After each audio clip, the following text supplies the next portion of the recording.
शाम के 4 बजे थे और दूल्हे के पिता की आवाज पूरे आंगन में गूंज रही थी। अगर 15 मिनट में खाना नहीं लगा तो बारात यहीं से वापस मुड़ जाएगी।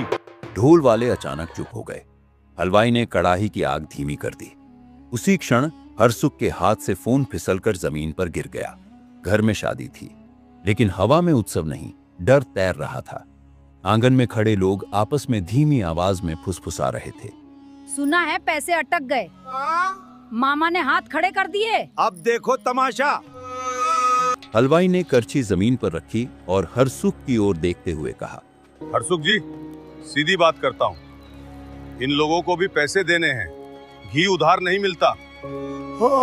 सब्जी वाले ने भी सुबह तक का वक्त दिया था, मजदूर रात भर से खड़े हैं, उन्हें भी घर जाना है। हरसुख ने कांपते हाथों से अपनी पगड़ी संभाली।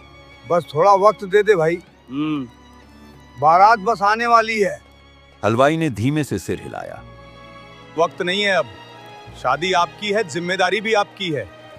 मैं भावनाओं पर नहीं, हिसाब पे काम करता हूँ।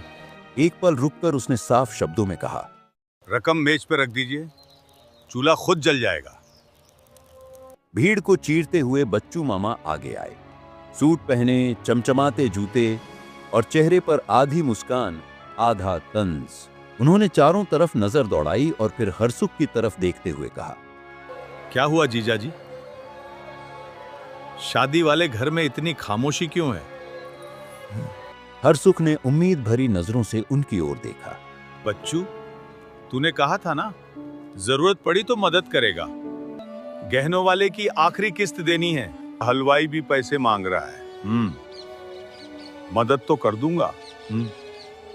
हरसुख की आंखों में तुरंत चमक आ गई। तो अभी दे दे, बारात बस पहुंचने वाली है। दे दूंगा, लेकिन एक बात पहले साफ कर लें।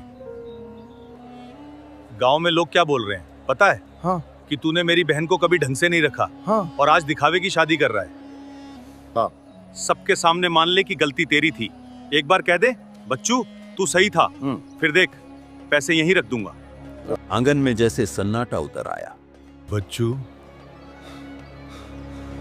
ये वक्त इज्जत तोलने का नहीं है, मेरे लिए है जीजा जी। इज्जत मुफ्त में नहीं मिलती, मदद भी नहीं। क्या औकात देखनी चाहिए थी। 2 बीघा जमीन वाला आदमी राजपूती शान दिखाएगा? इतना बड़ा मंडप क्यों लगाया? अब भुगतो। मंडप के पीछे मीना खड़ी सब सुन रही थी। लाल जोड़े में सजी हुई, हाथों में गहरी मेहंदी और आंखों में भरे आंसू। उसकी सहेली ने घबराकर उसका हाथ पकड़ा। मीना, बाहर मत जा, अभी माहौल खराब है। मीना ने दांत भींच लिए। उसकी आवाज कांप रही थी। मेरे बाबूजी की पगड़ी झुक रही है, मैं कैसे चुप बैठूं? उसी समय हरसुख का फोन फिर बजा। दूसरी तरफ दूल्हे के पिता ठाकुर पृथ्वी सिंह थे। उनकी आवाज सख्त थी। हरसुख जी, हम गांव के मोड़ पे हैं, आधे घंटे में स्वागत तैयार हो जाना चाहिए। मेरे रिश्तेदार भूखे नहीं रहेंगे। हरसुख के होंठ खुले, लेकिन आवाज बाहर नहीं आई। शब्द जैसे गले में ही अटक गए। वो बिना कुछ कहे घर के अंदर चले गए। भीतर अंधेरा था। एक कोने में दीवार पर खाटू श्याम बाबा की छोटी सी तस्वीर टंगी थी। हरसुख वहीं जमीन पर बैठ गए, घुटनों पर हाथ टिकाए, सांसें तेज चल रही थीं। उन्होंने कांपती आवाज में कहा, बाबा, आज मेरी मीना की शादी है। अगर आज बारात लौट गई तो वो उम्र भर सिर नहीं उठा पाएगी। आंसू चुपचाप गिरते रहे। उन्होंने अपनी पगड़ी उतारी और तस्वीर के सामने रख दी। कुछ पल तक कुछ नहीं बोले, फिर फुसफुसाए, या तो आज मेरी इज्जत बचेगी या मैं सुबह का सूरज नहीं देखूंगा। बाहर अचानक एक पटाखा फूटा। हरसुख चौंक गए, जैसे किसी फैसले की घोषणा हो गई हो। लोग घबराकर दरवाजे की तरफ दौड़ पड़े। पीछे से बच्चू मामा की आवाज आई, अब देखता हूं कैसे स्वागत करते हो। उसी समय मीना अंदर से बाहर आ गई। उसने पहली बार अपने पिता को इतना टूटा हुआ देखा। उसकी आवाज धीमी थी, लेकिन दर्द साफ था। बाबूजी। अंदर जा बेटी। मीना वहीं खड़ी रही। उसने खुद को संभाला और साफ शब्दों में कहा, अगर आज बारात वापस गई तो मैं किसी को दोष नहीं दूंगी। पर आप सिर मत झुकाना। उसकी आंखों में डर नहीं था, आग थी। दरवाजे पर ठाकुर पृथ्वी सिंह खड़े थे, चेहरा सख्त। उन्होंने चारों तरफ देखा और पूछा, स्वागत कहाँ है? हलवाई धीरे से पीछे हट गया। बच्चू मामा थोड़ी दूरी पर खड़े हल्की मुस्कान के साथ तमाशा देख रहे थे। पृथ्वी सिंह ने ऊंची आवाज में कहा, मैं आखिरी बार पूछ रहा हूं, स्वागत तैयार है या नहीं? लोग एक दूसरे का चेहरा देखने लगे। किसी ने जवाब नहीं दिया। उन्होंने कलाई घड़ी देखी। 5 मिनट में अगर स्वागत शुरू नहीं हुआ तो मेरी बारात इस दहलीज को छुए बिना लौट जाएगी। हवा जैसे थम गई। उसी वक्त मीना अंदर से दौड़ती हुई बाहर आई। आंखें आंसुओं से भरी हुई थी। वो कुछ कदम आगे बढ़ी और कांपती आवाज में बोली, ठाकुर साहब, अगर गलती मेरी है तो मुझे सजा दीजिए, लेकिन मेरे बाबूजी को कुछ मत कहिए। भीड़ सन्न रह गई। पीछे से बच्चू मामा ने हल्की सी ताली बजाई। अरे वाह, अब लड़की भी समझाने लगेगी। बिटिया, हाँ ये बड़े लोगों की बात है, हाँ। तू अंदर जा। फिर हरसुख की तरफ मुड़े। जीजा जी, मैं तो पहले ही कह रहा था, जितनी चादर हो उतने ही पैर फैलाने चाहिए। भीड़ में 2-3 लोगों ने धीमे से सिर हिलाया।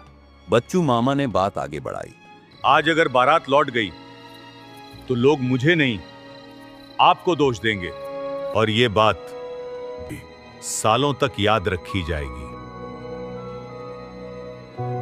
मीना जैसे पत्थर की मूर्ति बन गई।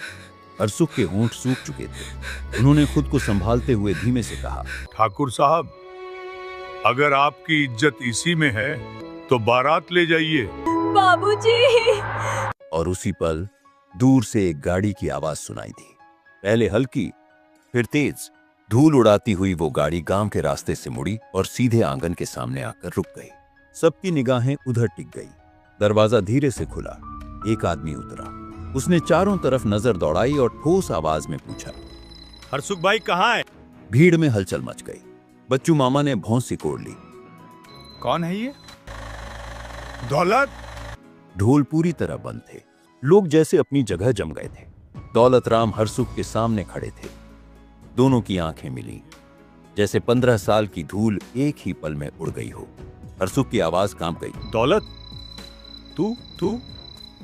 हाँ भाई, मैं। पहुंचने में देर तो नहीं हो गई? भीड़ अब भी समझ नहीं पा रही थी कि हो क्या रहा है। तभी बच्चू मामा बीच में आ गए। माफ कीजिए, आप जो भी हैं। अभी यहाँ शादी का मामला चल रहा है। अगर तमाशा देखने आए हैं तो बाद में आइए। दौलत ने पहली बार उसकी तरफ देखा। न गुस्सा, न जल्दबाजी, बस सीधी, शांत और भारी नजर। उसने धीमी लेकिन साफ आवाज में कहा, तमाशा देखने नहीं आया हूं, हिसाब चुकाने आया हूं। भीड़ में हलचल सी दौड़ गई। हरसुख ने उलझन में पूछा, हमारे बीच कौन सा हिसाब है? दौलत ने पीछे खड़े अपने साथियों को इशारा किया। उन्होंने गाड़ी से एक बैग उतारा और आकर जमीन पर रख दिया। जिप धीरे से खुली। अंदर नोटों की गड्डियां सलीके से रखी थीं। एक पल के लिए सचमुच लगा जैसे समय थम गया हो। भीड़ में किसी ने धीरे से फुसफुसाया, इतना पैसा कहां से आ गया? हलवाई जैसे अपनी जगह जम गया। पृथ्वी सिंह की भौहें सिकुड़ गईं।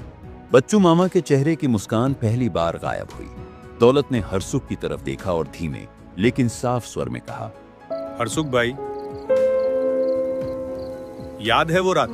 हरसुख की आंखें एकदम स्थिर हो गईं, जैसे यादें अचानक सामने खड़ी हो गई हों। दौलत खुद ही बोलने लगा, शहर की वो कंस्ट्रक्शन साइट, क्रेन गिर गई थी, मेरा पैर उसके नीचे आ गया था। डॉक्टर ने साफ कहा था, अभी ऑपरेशन नहीं हुआ तो पैर काटना पड़ेगा। घर वाले हाथ जोड़कर खड़े थे, लेकिन पैसा नहीं था। दौलत ने हरसुख की तरफ देखा। तूने एक बार भी नहीं पूछा कि लौटाऊंगा कैसे? सीधे अपने थैले से 30,000 निकालकर मेरे हाथ में रख दिए। वो तो इंसानियत थी। इंसानियत? भाई, वो तेरी जमा पूंजी थी। और तूने क्या कहा था याद है? पैसे फिर आ जाएंगे, आदमी नहीं। एक पल के लिए पूरा आंगन बिल्कुल शांत हो गया। पृथ्वी सिंह ध्यान से सब सुन रहे थे। मीना पर्दे के पीछे खड़ी थी, आंखें नम, और बच्चू मामा की नजरें पहली बार नीचे झुक गईं। दौलत एक कदम आगे बढ़ा। उसने सीधे हरसुख की आंखों में देखते हुए कहा, उस दिन अगर तू नहीं होता हाँ, तो आज मैं यहाँ खड़ा नहीं होता। मेरा पैर बचा। मैंने फिर से काम शुरू किया, धीरे धीरे ठेके मिलने लगे और आज एक सफल ठेकेदार हूं। ये तेरे उस 30,000 का हिसाब नहीं है, ये उस भरोसे का जवाब है। नहीं दौलत, मैंने कभी लौटाने को नहीं कहा। इसीलिए तो लौटा रहा हूं। जो मांग कर नहीं दिया जाता उसका कर्ज और भी बड़ा होता है। पीछे खड़ा हलवाई हिम्मत करके बोला, हरसुख जी। दौलत ने उसकी तरफ मुड़कर पूछा, कितना चाहिए? 75,000। दौलत ने बिना कुछ कहे बैग से गड्डी निकाली और उसके हाथ में रख दी। गिनने की जरूरत नहीं, हाँ और अगर घी कम पड़ जाए हाँ, तो बता देना। हलवाई ने पैसे ऐसे पकड़े जैसे यकीन ही ना हो रहा हो, फिर पलटकर सीधे भट्टी की तरफ भागा। कुछ ही क्षण में बुझी हुई आग फिर जल उठी। हरसुख जी, पृथ्वी सिंह आगे बढ़े। उन्होंने बैग, पैसे और फिर हरसुख की तरफ देखा। ये सब क्या है? हरसुख कुछ बोल पाते उससे पहले ही दौलत ने शांत स्वर में कहा, ये दोस्ती है ठाकुर साहब, वक्त पर दिया गया साथ। पृथ्वी सिंह ने पहली बार हरसुख को अलग नजर से देखा, जैसे अब तस्वीर साफ हो रही हो। उधर बच्चू मामा धीरे धीरे पीछे हटने लगे। दौलत ने आवाज दी, अले साहब, आप तो भात लेके आए थे ना? भात पैसे से नहीं होता, दिल से होता है। आज मीना का मामा मैं हूं। बच्चू मामा के पास कोई जवाब नहीं था। उनकी नजरें इधर उधर भटकने लगी। उसी समय ढोल की आवाज फिर से गूंज उठी। चलो स्वागत करते हैं।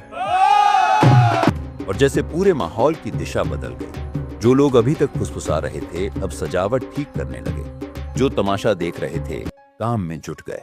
आंगन में फिर से हलचल लौट आई, लेकिन इस बार डर नहीं, भरोसा था। मीना बाहर आई। उसने अपने पिता को देखा। कुछ देर पहले जो आदमी झुका हुआ लग रहा था अब सीधा खड़ा था। मीना धीरे धीरे दौलत के पास गई। उसने सिर झुकाकर प्रणाम किया। आज अगर आप नहीं आते तो पता नहीं क्या होता।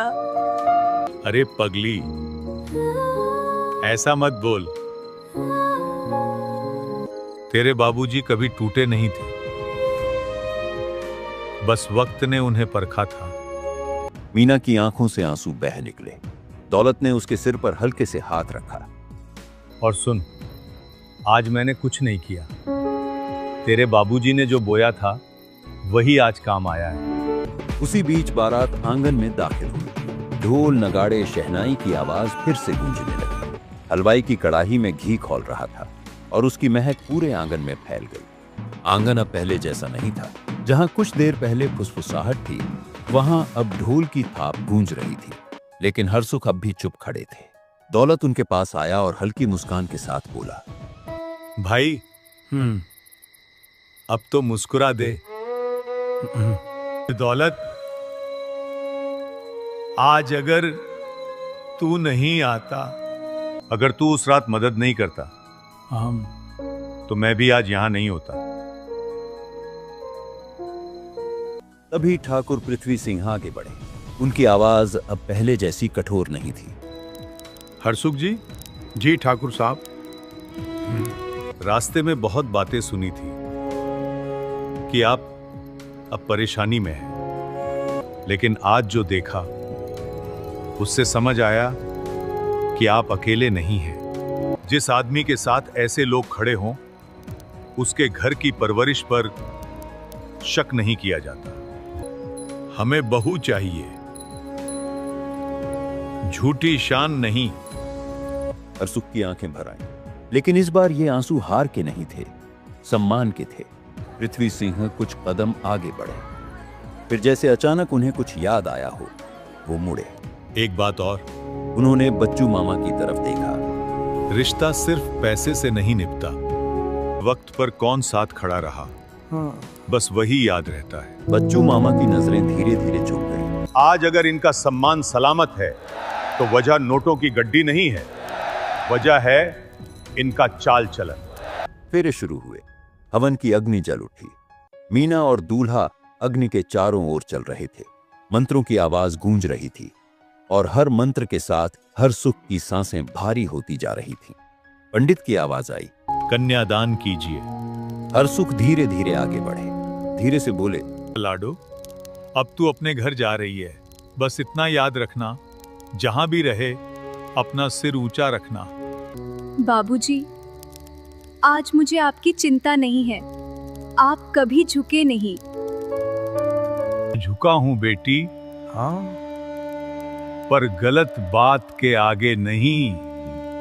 हमारे पास कम था, पर हमने कभी किसी के आगे हाथ नहीं फैलाए। विदाई का समय आ गया। मीना गाड़ी की तरफ बढ़ी। दरवाजा पकड़कर एक पल रुकी, फिर पीछे मुड़ी। मीना की आंखें फिर भर आईं।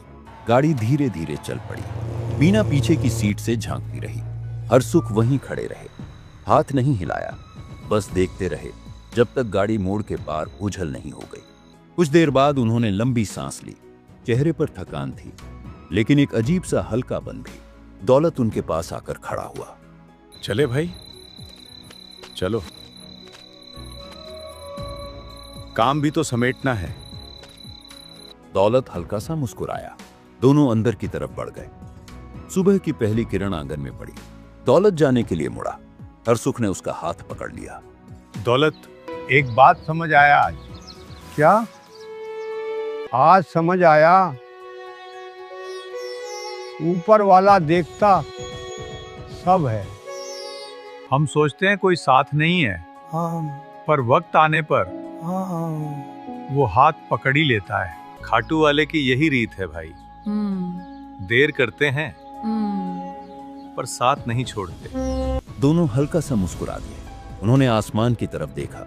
आंखों में अब घबराहट नहीं थी, लेकिन उस रात उन्हें यकीन हो गया था, जिसकी डोर श्याम के हाथ में हो, उसे दुनिया झुका तो सकती है, गिरा नहीं सकती। अगर आपको भी भरोसा है कि हारे के सहारे खाटू वाले श्याम अपने भक्त की लाज रखते हैं, तो कमेंट में लिखिए जय श्री श्याम। ऐसी ही दिल को छू लेने वाली कहानियों के लिए चैनल को सब्सक्राइब जरूर करें। जय श्री श्याम।